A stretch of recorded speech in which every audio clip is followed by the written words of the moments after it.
sampah sembarangan. Udah tahu sampah biang masalah, buang sampah pada tempatnya lah. Iya ya, kalau bukan kita siapa lagi? Ayo kita buat Jakarta jadi bersih. Yang terhormat PLT Gubernur Provinsi DKI Jakarta, yang terhormat Bapak Direktur Jenderal.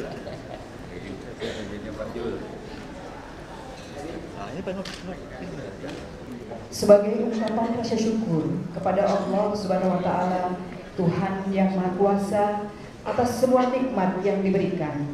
Mari. Salam sejahtera bagi kita semua. Yang terhormat Bapak Direktur Jenderal Kelautan Pesisir dan Pulau Kecil. Yang terhormat Bapak PLT Gubernur Provinsi DKI Jakarta. Yang terhormat Deputi Gubernur Bidang Tata dan Lingkungan Hidup Pemerintah Provinsi DKI Jakarta. Yang terhormat Asisten Deputi Infrastruktur Sumber Daya Air Kementerian Koordinator Bidang Perekonomian TNI AIR. Yang terhormat para pejabat kementerian dan lembaga terkait hadir pada hari ini. Sekalian, dengan memanjatkan puji syukur kehadirat Allah Subhanahu wa Ta'ala atas nikmat dan karunia-Nya, sehingga pada pagi hari ini dapat hadir pada acara sosialisasi Undang-Undang Nomor 1 Tahun 2014 tentang perubahan atas Undang-Undang 27 Tahun 2007 tentang pengelolaan wilayah pesisir dan pulau-pulau kecil. Diharapkan adanya diskusi secara komprehensif terkait dengan implementasi Undang-Undang Nomor 1 Tahun 2014. Telah hadir sekitar 150 orang peserta yang pemerintah daerah provinsi dan kabupaten kota yang kita undang, ada beberapa dari daerah, kemudian LSM atau NGO, akademisi, para stakeholder atau pengembang reklamasi di wilayah DKI Jakarta, dan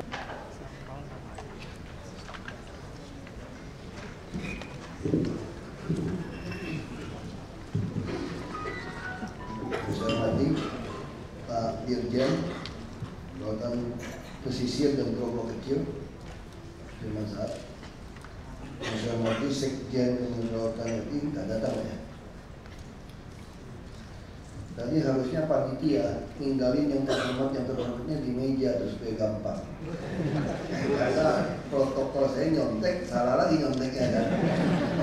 Ini yang paling memusingkan jadi pejabat. Dan pelit lagi, semua ini pelit banget gitu loh. Lain kali ini ide baru buat DKI yang panitianya taruh aja yang terhormatnya di sini. Nanti yang lewatin pada merasa tidak dihormati. Ini yang repot. Para narasumber yang saya hormati, Pak Yesus Subandono, Pak Yudi, Pak Eko, Asisten Deputi Sumber Daya Kemenko Ekonominya, Pak Purba Provinsi Pak,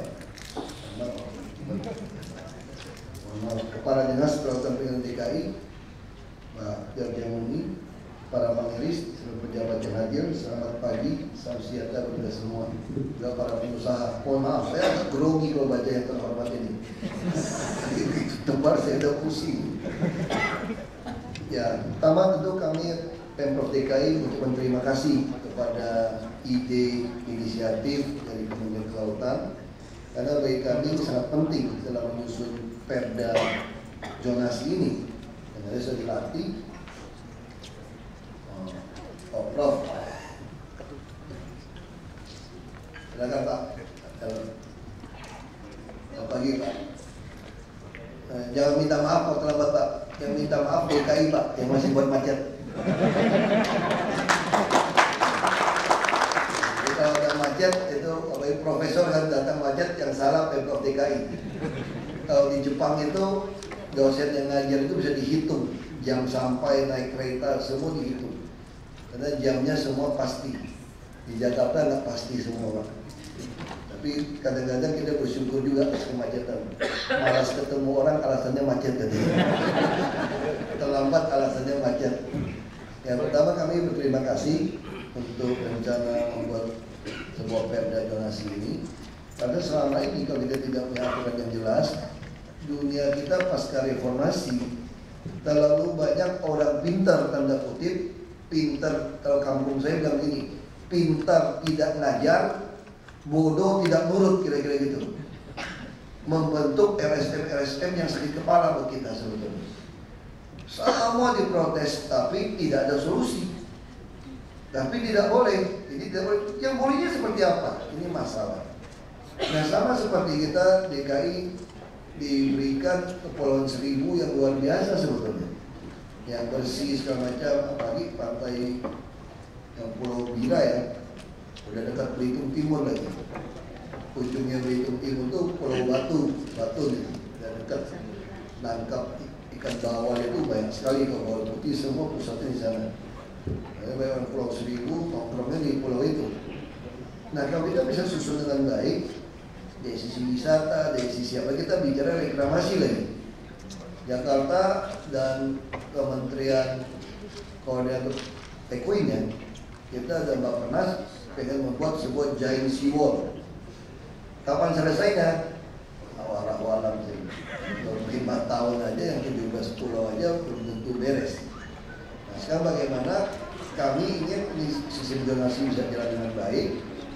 Saya telah menyambung izin-izin beberapa pulau reklamasi, Pak. Karena itu memang dari Kepres.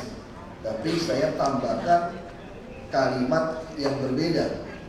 Kalau dulu kalimatnya hanya sebutkan bertanggung jawab tidak menyebabkan banjir di daratan. Saya pikir kalau tafsiran seperti itu bisa tidak ada tanggung jawab. Dia bisa mengatakan dari dulu daratan juga banjir. Panggil profesor-profesor membuktikan pulau yang kami reklamasi tidak menyebabkan banjir. Kami tidak mau. Saya ubah pasalnya. Anda berkewajiban memberikan kontribusi menyelesaikan yang National Capital Integrated Coastal Defense yang tipe A di daratan yang lama. Jadi seluruh pemilik reklamasi pulau harus patungan menyelesaikan yang tahap A, bukan yang James Bond dan Garuda. Kalau Anda tidak mau, saya tidak akan berikan izin. Nah, termasuk kontribusi, misalnya 5%. Dulu hanya ditulis 5% dari pulau reklamasi. Saya katakan saya tidak mau. Karena kewajiban fasos Anda saja bisa memberikan kepada saya 40%. Nanti Anda dengan biro hukum Anda akan berdebat. Bapak minta 5%, kami sudah kasih 40, Pak. Kita tidak mau. Kita mengatakan 5% di luar fasos. Jadi yang net yang Anda bisa komersialkan. Untuk apa? Kami juga telah menyiapkan perda rencana detail tata ruang yang namanya rumah sederhana boleh di semua zonasi. Ini bicara darat ini. Nah, itu kita harapkan, saya tidak begitu ngerti teknis ini. Nah, itu kita harapkan pulau pesisir, tapi saya dari Bangka Belitung kan memang begini. Lalu kami mau memperjuangkan ke pulau provinsi kepulauan dapat DAK khusus, dapat ya ujung-ujungnya duit semua, Pak. Itu susah. Nah, kami berpikir bagaimana hari ini dalam diskusi kita bisa memformulasikan yang sama, bagaimana memanfaatkan pesisir pulau-pulau ini semua untuk kemaslahatan yang lebih besar, manfaat lebih besar daripada mudaratnya. Tentu semua pasti akan ada mudarat, ada manfaat pasti terjadi. Nah, sekarang bagaimana? Sama orang protes, pulau merusak di mana? Sekarang orang makan kerang racun semua di Muara Angke nggak bisa di stop, pencemaran nggak bisa di stop, karena kita punya pengolahan air limbah hanya 3% seluruh DKI. Jadi DKI ini adalah ibu kota yang dibangun dari kampung besar. Jadi kalau orang kampung di rumah saya bangun tuh punya anak menantu, nggak punya tanah, ya udah belakang rumah deh, tanah kosong bikinin lagi. Punya anak lagi, adiknya mau kawin lagi, bikin lagi. Nah, Jakarta itu hidup itu sebetulnya. Kalau di dunia lain kan dibuat infrastruktur dulu, baru buat bangunan. Nah, sekarang ini ada kesempatan buat kita nih, mumpung pulau-pulau pesisir segala macam kan belum terlalu banyak dibangun ini. Kita buat yang jelas, jadi semua aturan mainnya jelas. Nah, sama seperti kami sekarang, setelah kami keluarkan rencana di tata ruang, saya tidak tahu Biro Hukum sudah keluarkan atau belum. Kita minta Senin kemarin ya, sudah mulai dikeluarkan. Tidak lagi rahasia di DKI. Bahkan semua rapat pimpinan kami, rapat pimpinan untuk Badan Koordinasi Penataan Ruang Daerah ya, itu dulu TPUT, itu kami upload ke YouTube. Jadi semua pengusaha bisa lihat kenapa DKI memberi izin kepada A, tidak beri izin kepada B. Kenapa ini boleh, kenapa ini tidak boleh. Tidak ada lagi kita ketemu ya paham-paham sambil nyanyi, sambil makan, tidak ada lagi. Semua orang bisa tahu persis daerah ini bisa dinaikkan koefisien luas bangunannya berapa. Misalnya tadi pagi baru saya putuskan sebelum ke sini, saya tanya Singapura, kalau di daerah TOD-nya, Transit Oriented Development, dekat stasiunnya, radius 50 meter, itu KLB-nya berapa? 14 gitu. Kita cuma kasih 11. Saya katakan kita juga kasih 14. Tetapi ada tetapinya. Anda harus bangunkan saya rumah susun. Anda harus mengatasi soal pedagang kaki lima, bagaimana memasukkan mereka ke dalam. Jadi kita ada di 40 bayar. Kita fair saja secara bisnis. Nah, lalu kalau Anda bisa membangunkan jaringan kereta api di tanah Anda, seperti Singapura ada light rail transit, boleh tidak? KLB Anda naik, boleh. Tapi Anda bangunkan jaringan itu. Sehingga perumahan-perumahan ini kita sudah punya MRT sebetulnya di DKI. Ini saya hanya cerita tata ruang. Maksud saya di laut juga mirip-mirip nanti. Ini mesti dipikirkan. Kita bicara soal MRT, Mass Rapid Transit. Saya selalu katakan Jakarta tidak membutuhkan PT MRT sebetulnya. PT-nya tidak butuh. Jakarta butuh MRT-nya, Mass Rapid Transit. Kalau pakai PT, ini yang terjadi sekarang. MRT kami hanya dari Lebak Bulus sampai ke utara. Kenapa pusat tidak serahkan saja pada PT Kereta Api? Langsung dibangun dari Bogor, Cinere gitu kan, lewat Serpong, Lebak Bulus baru ke utara. Kita butuhnya itu. Lalu sekarang kita harus supaya cepat. Nah, kami mau kombinasi mendukung MRT yang ada. MRT yang ada itu apa Jakarta? Yang punya kereta api. Kereta api yang Mass Rapid Transit, cuma tidak ada subway. Nah, kenapa nggak mau dibangun elevated? Nah, ini semua strukturnya dipikirkan. Nah, saya harapkan nanti di dalam menyusun perda ini, zonasi-zonasi ini harus dipikirkan semua dengan matang. Bapak Ibu lebih pintar. Makanya saya lebih senang di Jakarta. Kalau ketemu 10 orang di Jakarta, ada 8 orang pendidikannya di atas saya, profesor, doktor semua. Kalau dulu di Belitung pusing saya, ketemu 10 orang, 8 orang di bawah saya sekolahnya. Ya saya diskusinya bagaimana? Kalau di Jakarta enak. Ini mau tahu apa-apa lempar aja. Mau tahu orang suka nggak suka, ketemu wartawan ngomongnya nyeleneh-nyeleneh. Nanti malam langsung dikumpulin. Yang nyela kita berapa persen, kita berapa persen. Ya kalau dukung kita masih ada 50%, terusin aja. Oh menjadi gubernur cuma 50% plus 1, jadi presiden juga 50% plus 1. Ya nggak usah terlalu repot. Nah saya kira itu yang bisa saya sampaikan. Tadi saya juga bisik-bisik. Hutan lindung boleh dipakai nggak? Bapak kita juga ya. Hutan lindung boleh dimanfaatkan nggak? Dulu kan kaku nggak boleh gitu. Ya nggak boleh, gimana caranya dimanfaatin? Dijarah aja. Jakarta juga banyak sekali. Ini boleh nggak? Nggak boleh. Ini boleh nggak? Nggak boleh. Nggak boleh. Nggak boleh. Dibikinin aja. Boleh juga. Sama kayak Pulau Seribu. Tadi waktu gue bilang sama saya, Pak, itu mata elang yang di Ancol itu tidak ada apa misalnya gangguan, yang ada izin gangguan dan apa saya. Kenapa? Ya memang belum Pak, tembak aja Pak. Ya sudah, kan aku udah bilang kalau mau tegakkan Jakarta, Jakarta harus dibakar setengah sih bilang. Semua langkah peraturan. Jadi kalau dunia mengatakan Jakarta birokrasinya lamban, salah sih bilang. Jakarta birokrasi nomor 1 kalau harus izin. asal nggak pakai izin gitu. Ya ada memantek PKL, mau masuk Monas, gergaji pagar semua boleh. Kalau tidak izin nggak boleh. Nah, saya harap nanti perda yang kita susun ini, donasi ini akan membuat orang jadi mudah, betul-betul transparan. Kami juga akan launching di semua kantor lurah camat itu menjadi kantor pelayanan terpadu satu pintu.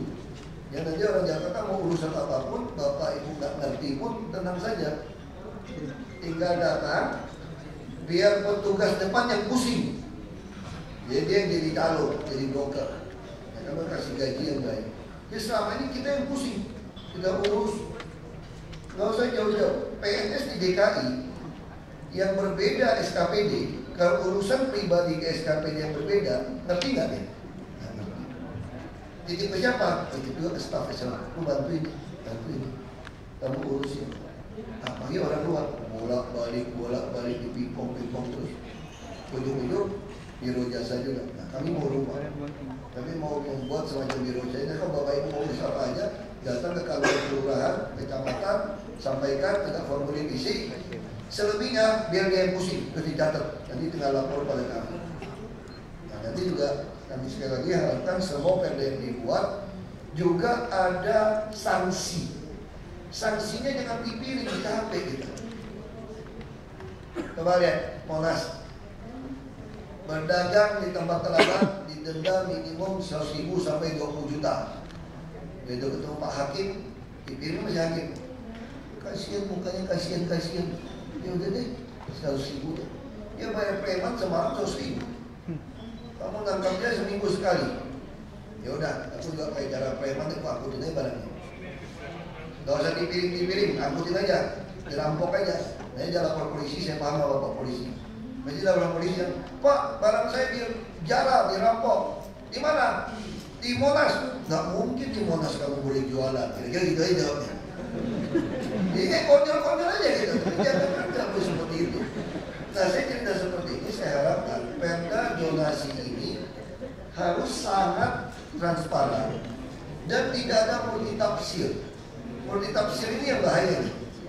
Ya mesti tidak boleh multitafsir, tidak boleh nanti ada bisa deal.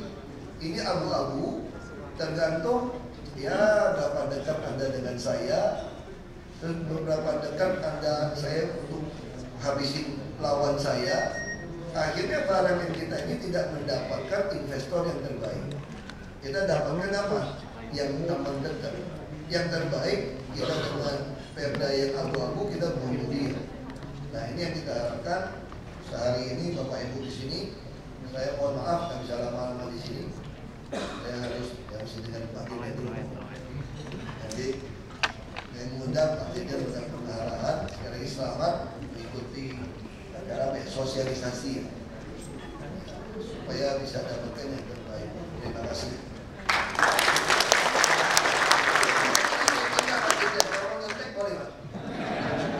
Terima kasih Bapak Basuki Cahayapurnama, PRD. Maju soal ini ya.